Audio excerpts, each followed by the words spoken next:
మన ఆంధ్ర రాష్ట్రం ప్రపంచ పటంలోనే లేదు అసలు.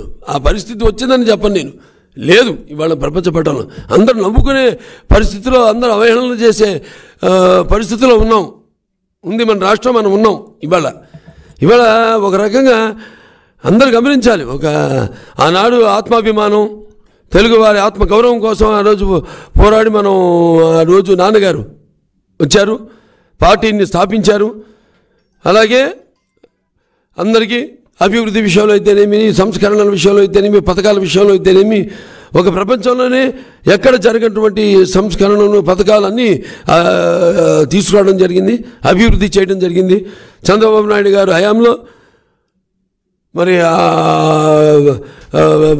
2 రాష్ట్రాలు కలిసి ఉన్నప్పుడు సైబరాబాద్ అయితేనేమి, సిటీ అయితేనేమి, లేకపోతే హైటెక్స్ అయితేనేమి, లేకపోతే జినోమ్ వ్యాలీ అయితేనేమి, వాళ్ళ ఒక మతకాలాలకి ఇదైన హైదరాబాద్లో ఒక వ్యాక్సిన్ని మనం తయారు చేసే స్థాయికి తీసుకెళ్ళారు.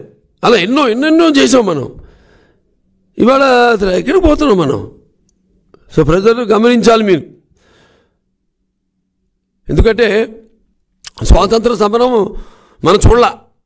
రామారావు పెట్టిన తెలుగుదేశం పార్టీ పెట్టాకే మనం ఒక ఉద్యమం చూసాం. అంతకుముందు ఏం చూడాల. ఈ ఆంధ్ర తెలంగాణ చూసాం. చాలామంది చూస్తుండే, యువతకి ఏం తెలుసు, వాళ్ళు ఏమి చూసుంటారు. కానీ చరిత్ర ఉంది మనకు, చరిత్ర. దానికి ముందు ఉంది ఒక చరిత్ర. అది పౌరాణికంగా కావచ్చు, లేకపోతే జానపదంగా కావచ్చు, చారిత్రాత్మకంగా కావచ్చు. ఆ తర్వాత మనం చూసింది ఎన్టీ రామారావు పార్టీ స్థాపించాడు. తర్వాత ఎవరు, మనమే కాదు, యావత్ దేశం చూసింది. ఆ తర్వాత 89లో నేషనల్ ఫ్రంట్ చైర్మన్గా ఉండడం ఏంటి, అన్ని పార్టీలు ఐక్యం చేయడం.